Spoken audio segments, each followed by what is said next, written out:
Assalamualaikum, kembali lagi di pelajaran prakarya dan kewirausahaan. Untuk materi hari ini, saya akan membahas tentang sistem pengolahan makanan fungsional. Pada dasarnya, teknik yang digunakan untuk pengolahan produk makanan fungsional hampir sama dengan teknologi untuk pengolahan pada umumnya.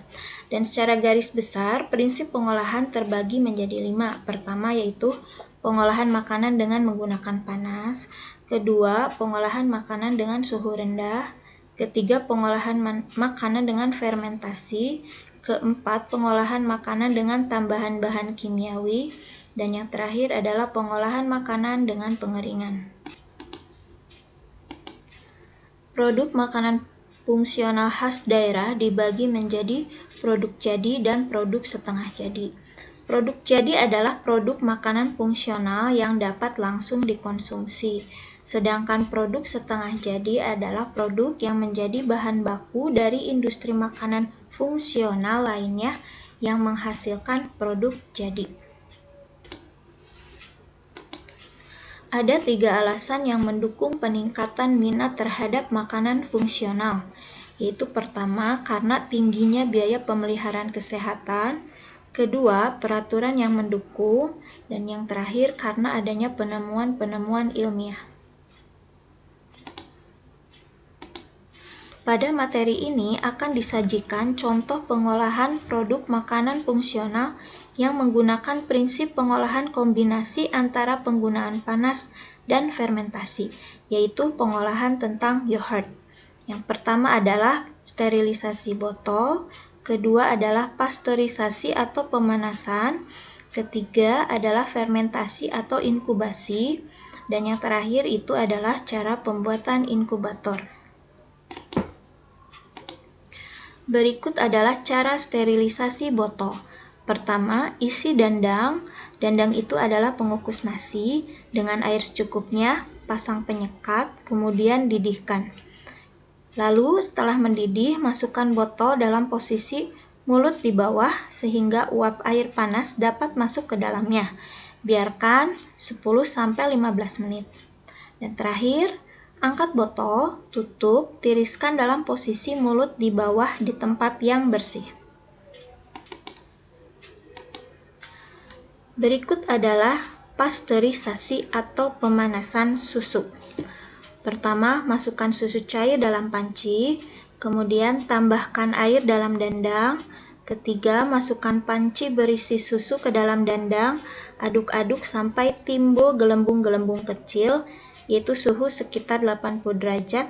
Kecilkan api, kemudian masukkan gula dan susu bubuk ke dalam panci lain, lalu larutkan dengan sebagian susu panas, aduk sampai larut, kemudian masukkan atau campur ke dalam susu panas. Selanjutnya saring adonan, masukkan kembali ke dalam panci. Aduk-aduk sebentar, kemudian matikan kompor. Panci berisi adonan ditutup. Dinginkan adonan dengan cara meredam panci dalam air dingin. Tunggu sampai hangat-hangat kuku. Siapkan yogurt plain sebanyak 1 cup kecil es krim, kemudian campurkan ke dalam adonan. Aduk rata. Masukkan campuran tersebut ke dalam botol-botol yang sudah disterilisasi. Fermentasi atau inkubasi susu.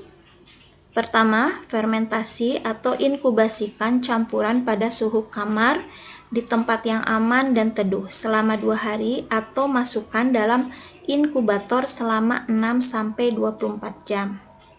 Yogurt pasta siap dikonsumsi tawar atau dicampur dengan sirup atau madu atau irisan buah-buahan. Bisa dimasukkan dalam cup es krim atau wadah plastik kecil, dinginkan atau simpan di dalam kulkas atau bekukan dalam freezer. Berikut adalah cara membuat inkubator. Yang pertama adalah inkubator yang terbuat dari kotak kardus. Tutup kardus dipasangi lampu 5 watt sebanyak 2 buah. Kemudian masukkan botol-botol ke dalam kardus. Tutup kardus, nyalakan lampu hingga suhu di kardus menjadi hangat. Dan yang kedua adalah inkubator kotak styrofoam atau kotak busa kecil. Pertama, isi kotak dengan air hangat, rendam botol di dalam air hangat, tutup kotak sehingga suhu di dalamnya hangat. Catatan: apabila diinginkan yogurt cair atau minuman, tambahkan tanpa ditambahkan susu bubuk atau susu cair. Dan apabila diinginkan yogurt bercita rasa, tambahkan flavor atau aroma setelah adonan selesai dipasteurisasi.